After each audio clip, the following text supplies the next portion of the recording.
तो बच्चों quadratic polynomial तो फैक्टराइज बहुत बार किए होंगे। और बताता हूं आपको क्यूबिक पॉलिनोमियल को कैसे फैक्टराइज करें। क्यूबिक पॉलिनोमियल क्या होते हैं? जिसकी हाईएस्ट पावर 3 होती है, राइट। इसको कैसे फैक्टराइज करें और बताता हूं इजी मेथड।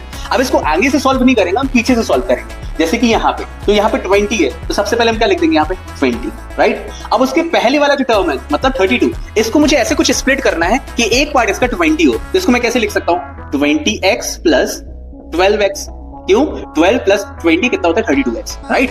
अब ऐसे ही इसके पहले वाला जो टर्म है मतलब 13x स्क्वायर, उसको मुझे कुछ इस प्रकार से लिखना है कि मैं 12x एक पार्ट उसका हो। तो इसको कैसे लिख सकते हैं हम? 12x square plus x square, right. क्योंकि x स्क्वायर और 12x स्क्वायर क्या बनेगा? 13x square. और इसके पहले वाला तो लिखा ही हुआ है x की पावर 3, राइट। अब हम क्या करेंगे? इनको सेपरेट कर लेंगे दो टर्म्स में। अब इन दोनों टर्म्स में से कॉमन क्या निकलेगा? x स्क्वायर निकलेगा।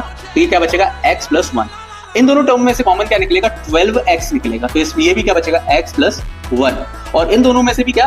20 कॉमन निकलेगा। तो x प्लस 1 इसमें भी क्या हो जाएगा? कॉमन हो जाएगा, राइट। अब यहाँ पे एक टर्म, दो टर्म और तीन टर्म, तीनों टर्म में मैं देख रहा हूं ये जो ब्रैकेट है x प्लस 1 ये क्या है? कॉमन है सब में। तो मैं क्या कर लूंगा? इसको कॉमन निकाल दूंगा और फिर क्या बचेगा हमारे पास? x square plus 12x plus 20। अब ये क्या बन गई आपकी?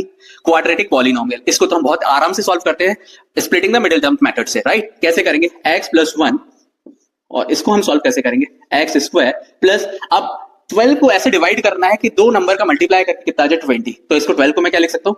10x plus 2x plus 20।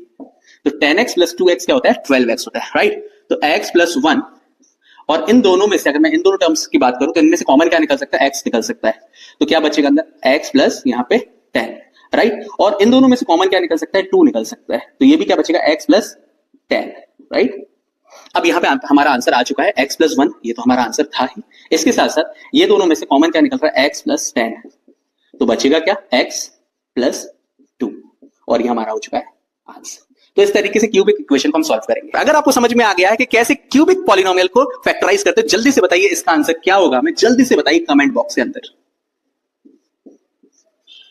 Thank you so much.